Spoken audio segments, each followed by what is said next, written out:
Welcome to Vaux-le-Vicomte.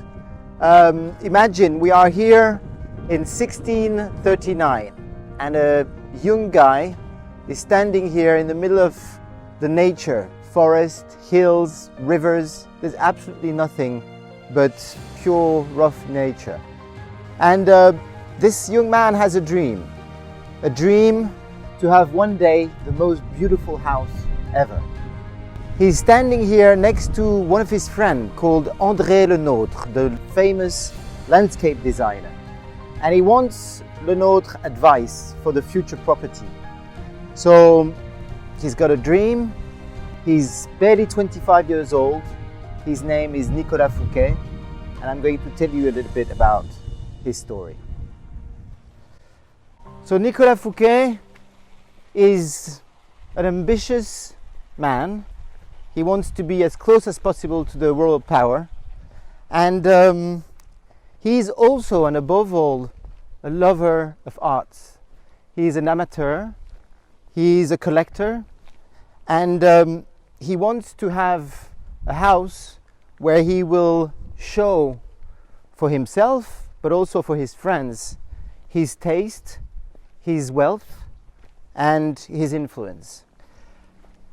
But something will happen that will stop his project, a civil war called the Fronde, where the powerful people in France are fed up with the tax pressure and wants to overthrow the king. The king at this time is Louis XIV, but he's very young and he's a young child. And 10 years will pass before he will have the opportunity to gather around him the best artists of his time.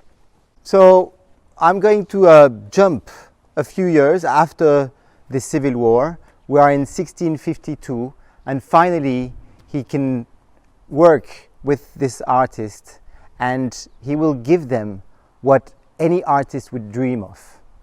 A blank canvas of 1,200 acres, lots of money, and freedom. Freedom to do whatever they want, but with two conditions that have to be fulfilled. First, they have to work hands in hands, and second, they have to be as innovative and bold as possible. Nicolas Fouquet wants to break with the canons and habits of the ancient time. Louis XIII taste is already old-fashioned for him, and he wants something new, something that would blow the mind of everyone. 10 years later, 1661, Vaux-le-Vicomte appeared, and everyone is going to be blown away by the beauty, the harmony of this place that is unique in France. So I told you about this young man, Nicolas Fouquet, ambition. And yes, he is a very ambitious man. He wants to be a good friend of the king. He is actually a good friend of the king because of one main reason. He remained very faithful to the prime minister at the time, who was Mazarin, and to the mother of the king, Anne of Austria. And he was very faithful during this civil war, and he defended them against the powerful people of France. And that really touched Anne of Austria and the king. And Mazarin, the prime minister, appointed him as Minister of Finance to gratify his loyalty to the king. So the first objective of Nicolas Fouquet was fulfilled. He was a very good friend of the king. He was the most powerful person after the prime minister Mazarin in France as Minister of Finance. And he was building, creating, which is going to become the masterpiece of the 17th century, a masterpiece that will soon become the model to get inspired from. So here is a portrait of our host, Nicolas Fouquet. And as I was telling you, he was this ambitious man that wanted to become the next prime minister. But next to him, there's another man called Jean-Baptiste Colbert. He's the personal assistant of Mazarin, the prime minister.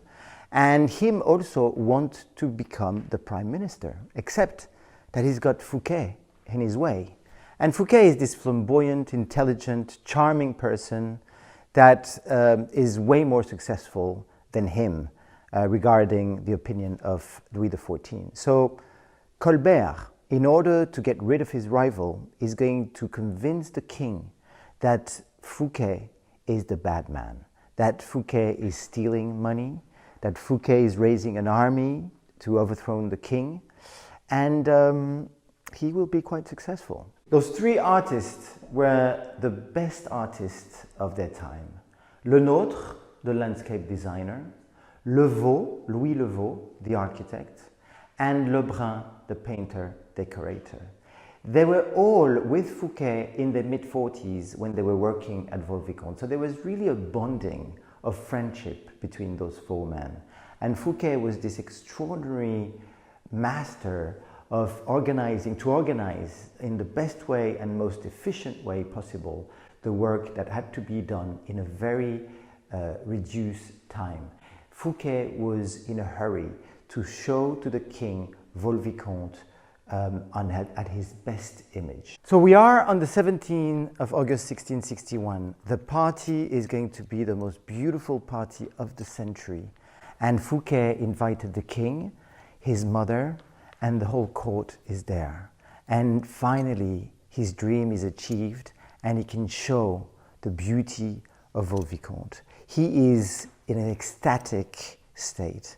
But all of his friends, his best friends, Molière, La Fontaine, Madame de Sévigné, they are telling him, be careful, Fouquet. There is a man that wants you dead. And this man is Jean-Baptiste Colbert. Jean-Baptiste Colbert convinced the king 3 months before this party in May 1661, and they both decided to put a plot and to get rid of Nicolas Fouquet. Nicolas Fouquet will be arrested right after the party in September 1661.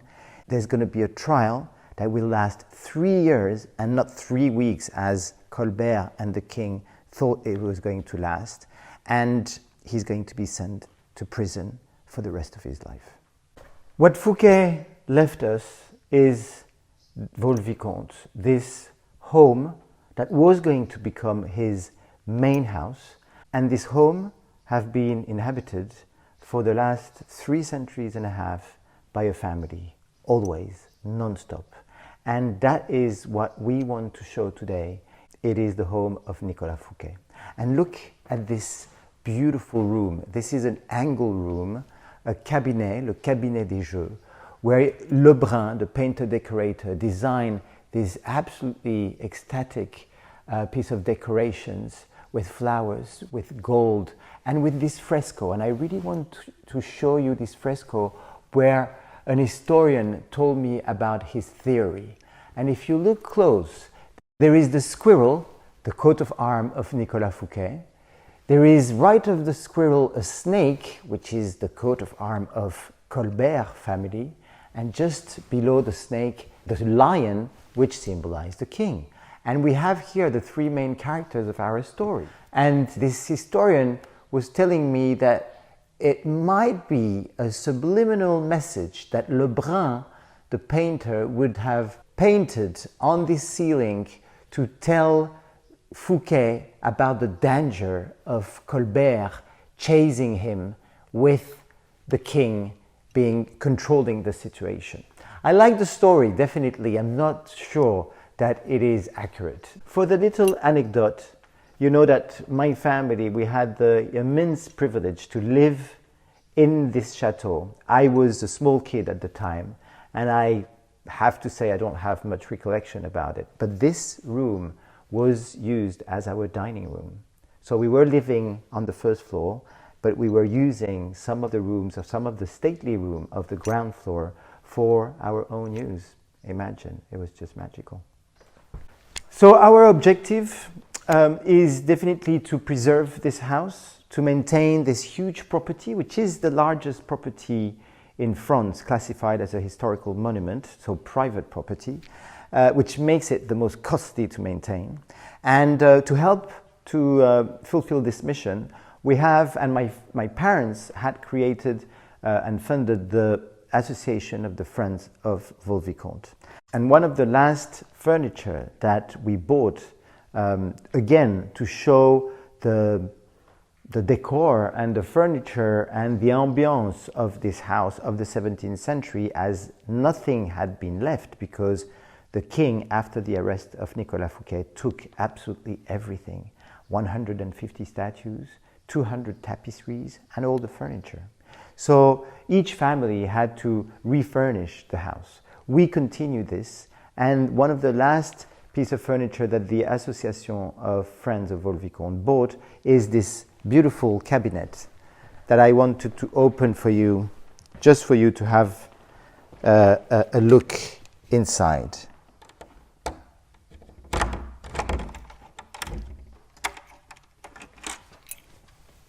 So I would like to open this cabinet to show you the exquisite work of art that has been done at the time. So inside you've got those two doors with some image of a garden. Someone told me, well, there's kind of a bit of a squirrel. I don't think that's a squirrel. It's more of a rooster or something like that. So, but anyway, and then a theater in 3 dimensions with the perspective and the trompe-l'œil, and with some mirrors on both sides to make it wider, and lots of different, let me see, oh yeah, I think it opens like this. So a lot of hidden, drawers here that you would have no idea that they're there if you don't know the trick. And then I think there's something here, another drawer. This beautiful balustrade made of bone, and then if we open this simple drawer, but here we have a chest. So this is the kind of thing that artisans were spending hours, days, months to create those masterpieces. And for the owner to show his taste, his wealth, he was installing this. That was not very useful. Perhaps they would hide some mails, some letters, or some jewels, but it was above all to show to the guest, the wealth and taste of the owner. So the idea here at Vaux-le-Vicomte is to create the atmosphere of the home of Nicolas Fouquet. And as everything, all of his collection got scattered around the world after his arrest, after being in the Louvre and Versailles, the idea is to find the maximum objects, items of his collection around the world, and to have one day an exhibition here at Vaux-le-Vicomte of the part of his collection. That would be absolutely extraordinary. It will require a lot of work. A friend of my father called me and told me about this tapestry that he had seen in Atlanta, USA, in a lobby of a big company.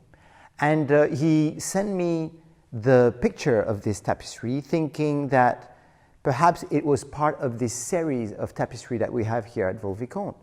And we made some studies, and it was part of this series. So we made an offer to the company, and we bought the tapestry, we made it restored, and here it is.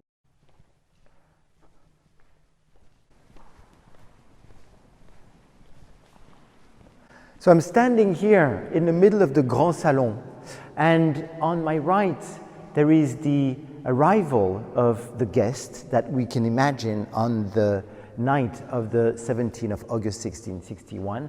They're arriving by the courtyard, the honor courtyard, and then they are walking up the stairs, and Nicolas Fouquet and his wife Marie-Madeleine de Castille are standing at the top of the stairs waiting for the king.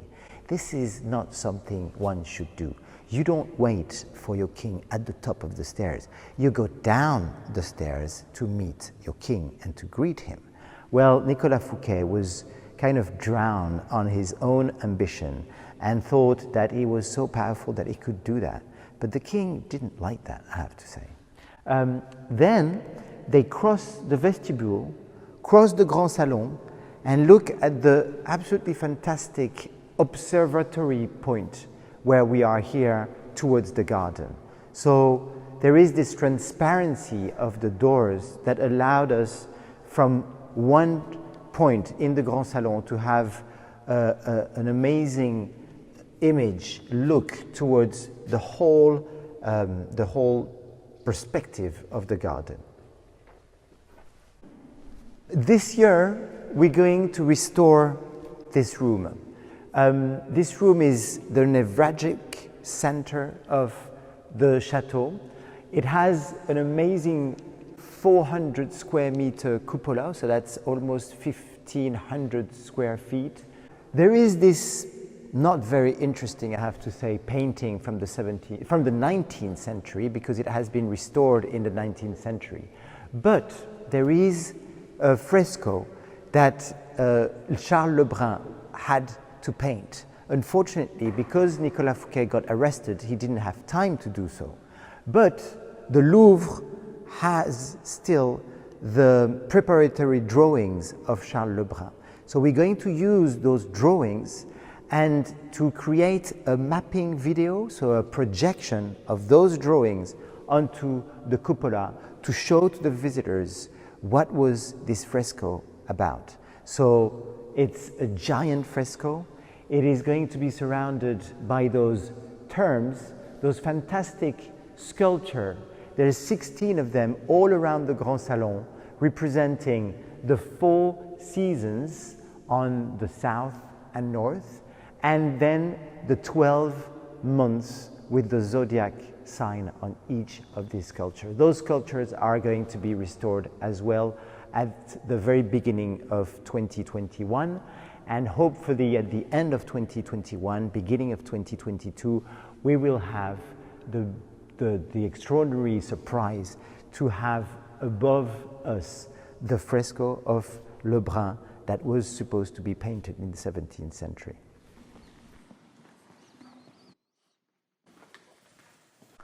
I would like to show you a small detail, but I love this detail, is the shutters.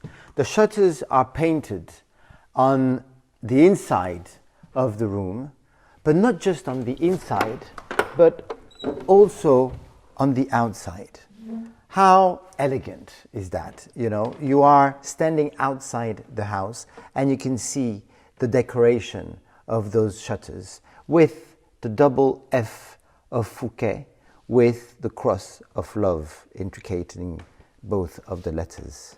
So this is, I think, the elegance that people had at the time. You know, you just paint your shutters not on one side but on both sides.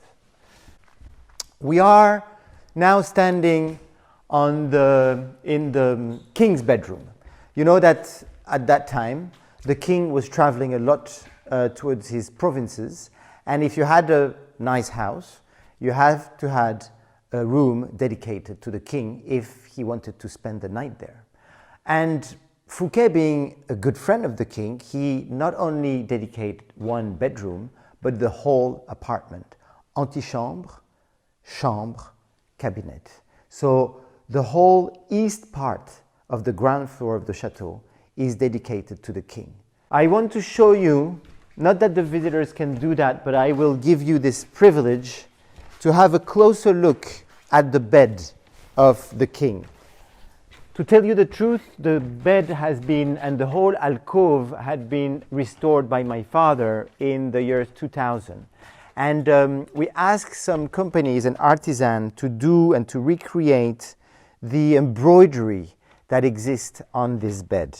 And you just have a look at the exquisite, again, work that had been done by this French company that work with Indians in India, because they are the best artisan to do this kind of work. And the passementerie here along the wall, which are maybe half a centimeter thick, you know, of gold and silver strings. this was again the kind of detail that one loved to have on his bedroom.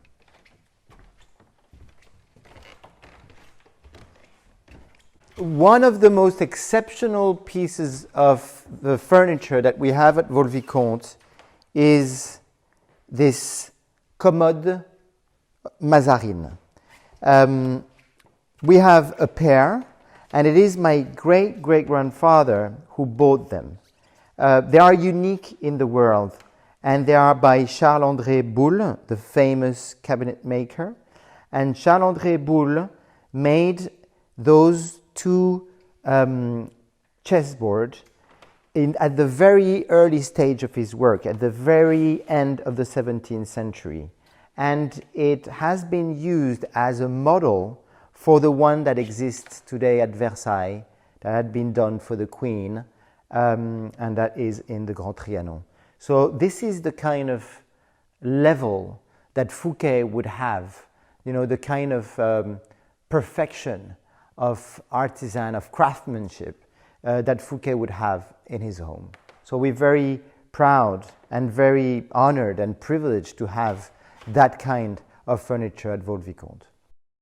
So we are now on the second floor of the chateau, and I want to show you the top of the chateau, the highest elevation. So there's a few stairs, small and narrow, to climb.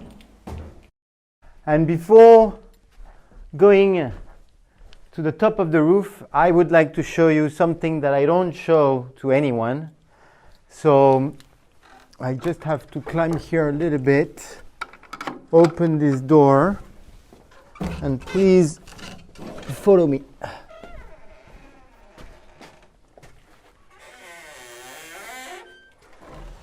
Don't you love those sounds of an old house? And there's this wooden box that is sheltering something that is quite unique here. Let me just find the light. Here we are. Unfortunately, it's not working today because we have our craftsman, restorator, François Simon Fustier, who is someone that is following us and taking care of this clock for the last 20 years. He has to pass soon to relaunch it. But this is the little shelter that I guess my great-grandfather created to protect the system. And look at the beauty of this paper, very old-fashioned paper that has absolutely nothing to do with the rest of the chateau. But I love this little room. I love this little room.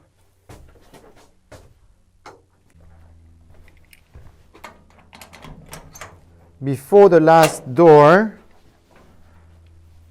going again some stairs, but to have this view on the structure, the beam structure of the dome of the chateau. So we are right below the dome, and we are right above the cupola that I was telling you about, and the fresco of Charles Le Brun, where the cupola is right beneath our feet, and we are surrounded here by our forest. You remember the forest of the poor Notre-Dame de Paris that had burned. Here we have our little forest made of beams from the 17th century. So we are very proud of having this, again, another masterpiece of Louis Le Vaux, the architect that designed this structure. Last steps of this escalier en colimaçon. Don't tell me how you translate this. That will give access to the top of Vaux-le-Vicomte.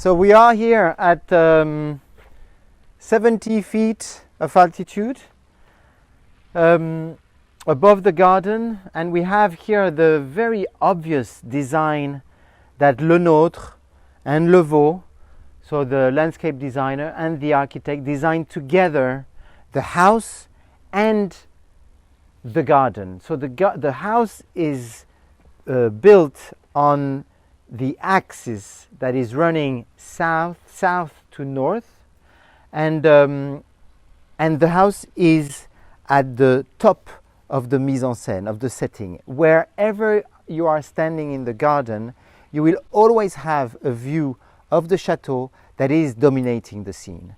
And the visitors, with or without knowledge of landscape designing or architecture, they love Vaux-le-Vicomte because the setting is extremely simple, because beauty comes from simplicity, and they can understand very soon where they are standing in the estate and where everything is organized along this central axis.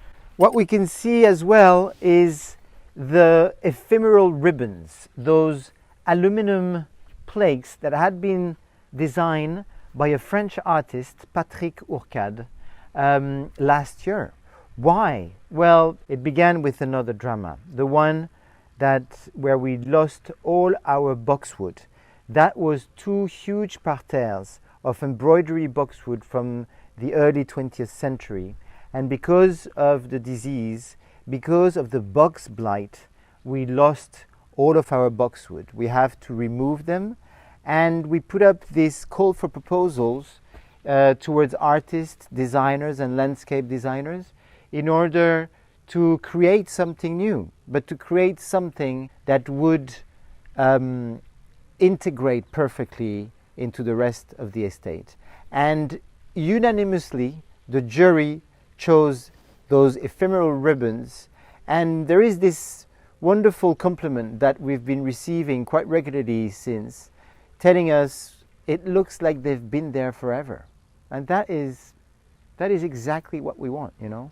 I think Patrick, the artist, had the intelligence and the humility to step back from the masterpiece that is Vaux-le-Vicomte and to create something simple that is actually the main line of the embroidery boxwood that exists just before. So he took the main central line of it and made it in aluminum, where the sky is getting reflected on those plaques, as well as the pools where the sky is reflected by the water. So we really have the same optical illusions that Le Nôtre created 350 years ago.